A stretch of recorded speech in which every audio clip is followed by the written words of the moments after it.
Everything is a scam.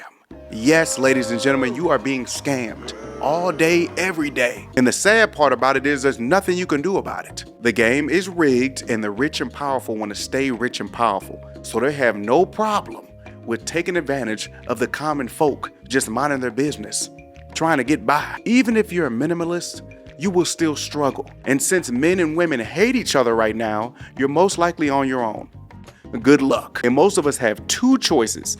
You can live life to the fullest, take chances, hope for the best, and deal with the consequences later. Or you can live a boring life, go to work every day, then go straight home after work, pay your bills, and save the little money you have left over just in case something bad happens. And I'm sure you and me would rather choose choice A. Well, while you live your life to the fullest, just know there are people out there every day trying to scam you. They are ready to take advantage of you. It's not what you know, it's what you can prove. Now, there are definitely levels of scamming, some big, some small. What are small scams? I'm glad you asked. You know how all of us go to the grocery store, need a couple of items. We know exactly what we want. We even wrote it down on a piece of paper. We got tunnel vision, and right when we turn into that aisle that we need to be at, all you see is red sale tag signs everywhere. That's a sale, that's a sale. And you feel like you came to the store right on time. You're about to save you some money. You feel like a winner. You've won. Well, not actually, because if you look a little closer, you're only saving about 20 cents to 50 cents on the item. And I know for the people that are gonna say, well, if you save 50 cents here and 50 cents here, that all that stuff's gonna add up. No, it's not. It doesn't matter. Because even though it does add up, all you're gonna do is think, oh, I can buy something else that I really don't need. So you're not really benefiting anything. The store is benefiting. They got you to buy something else. Keep in mind that everything is about profit. These companies are trying to make money. So if something costs $1, it most likely costs less than 20 cents to make. And they're still making a profit when something goes on sale. And things go on sale for a lot of reasons. And making you happy is not one of the reasons. A lot of companies will put stuff on sale because they're hoping a lot of first-time buyers come, buy it, and then once it's off sale, they'll buy it for the full price. Stuff is on sale because it might expire soon. Long story short, if something goes from $5 to $2, check that expiration date. So yeah, grocery stores are terrible, but they're not as bad as the fashion industry. Daddy, how I look? Dun, dun, dun, dun, like a damn snitch. The fashion industry is ran by influence. Most of us do not have a specific style, or we just don't care about the clothes that much. We just don't want to get made fun of. So we'll just follow trends. We see what's hot right now and just wear that until the next trend is announced. The best example of that is the Champion brand. I know you heard it 1,000 times. Back in the day, you got made fun of for wearing Champion. Now it's hot right now. It was a trend for a while. That don't scare you a little bit? They threw it in a certain store, put a higher price tag on it, have a celebrity wear it, then bam, it's popular and now everybody's wearing it.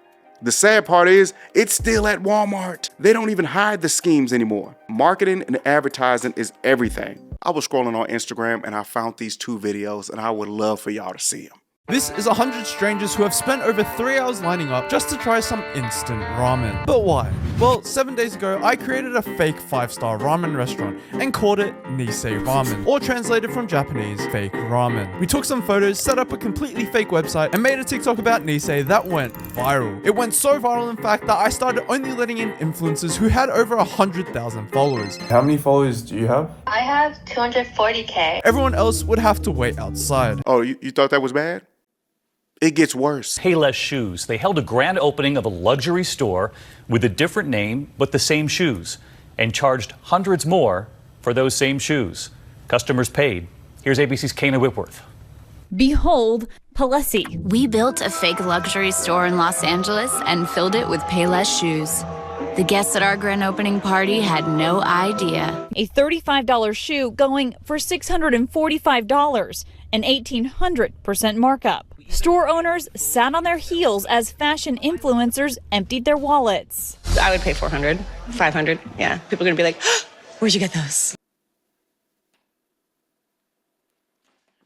Bruh, why didn't y'all tell me the video was over with? Marketing, advertising, influencers. That's all they need. We aren't even sure how things are made, so a lot of shoes and clothes be made in the same factory. They just slap different brand names on them, and we don't even know it. Grocery stores do it. They would put Frosted Flakes right next to the Frosted Flakes. different prices, and they're made in the same warehouse. And we already know which one I'm gonna buy. You are literally just paying for the brand name. And a lot of people are spending hard-earned money just to be accepted by others. $50 shirts, $100 pants, $250 shoes, and they will most likely take a picture of that expensive ass outfit, post it on Instagram, and never wear the outfit again, because they know that if they're seen out with that outfit that they had on Instagram, they will be made fun of. It's sad, but it's not as sad as the next scam I'm gonna talk about. Car insurance. Are you kidding me? We don't even have to go deep into it. I understand the need for car insurance, okay? You hit someone's car, the car insurance will pay for the other person's medical expenses and pay for the damage to their car. You pay a premium amount and the car insurance company will cash you out if you ever total your car. And driving without car insurance is against the law. I understand all of that. I just hate paying $100 each month for just in case. Life insurance, I understand it. Car insurance, I don't understand it. Because where does that money go for the car insurance if I never use it? Where does it go? And we can sit here all day and talk about the billion-dollar medical field. We could talk about taxes. But you know what bothers me the most? The biggest scam in the world to me? Therapy. Now, it's one thing to take advantage of the poor. Take advantage of people that lack financial literacy. I'm in a bind, Nate. But to take advantage of people's mental health, that is diabolical. Let me ask you a question. Do y'all know anybody that didn't have a bad childhood? Now, there are levels, of course, but the point I'm trying to make is most people gain some type of trauma in their childhood and it sticks with them all the way to adulthood. Coming from a single parent household, one parent might be on drugs, a parent might have passed away, you might have felt neglected as a child, lack of money and resources. We can go on for days. You might even have survivor's guilt because you had a decent upbringing and everybody around you had a bad childhood. And these therapists, AKA professional listeners, they listen to you vent only to step in every once in a while to ask you, how does that make you feel? How's that working out for you? Feelings aren't facts. And my favorite. Now, if your goal is to find someone who will listen to your problems, keep it private, and give you advice here and there, a therapy is perfect for you. But if you're actually looking to heal those traumas, it's not gonna happen. They're not here to help you heal. If you heal, that means they don't get paid anymore. You wanna hear a fun fact? Statistics show that women go to therapy more than men. Of course they do.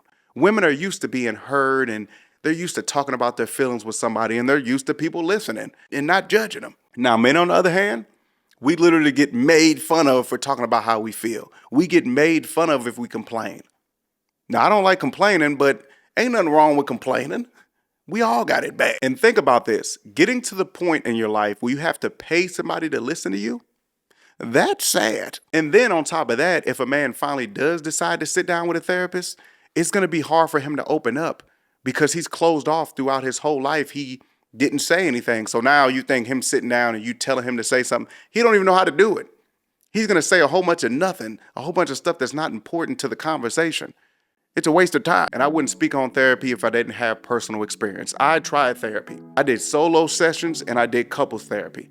Neither one of them worked. With the couples therapy, the beautiful woman I was with that I had problems with, she already told me everything negative about me in arguments. So all the therapist did was tell the girl to tell me all the negative stuff in a different tone. Well, guess what? All that negative stuff still hit the same. It doesn't matter how you say it. I'm listening to them words. They was disrespectful. You know what? Shout out to therapists. Shout out to therapy. Y'all are making all that money without breaking a sweat. I respect it. Now, those are the only scams that bother me. Those scams bother me to the fullest because you got to deal with them every day and they're taking advantage of you. If you think of any other scams or if I missed a scam or if I should have went into more detail about a scam, put it in the comments. I'd love to hear it. Hit the like button. Subscribe if you haven't already. Have a beautiful day.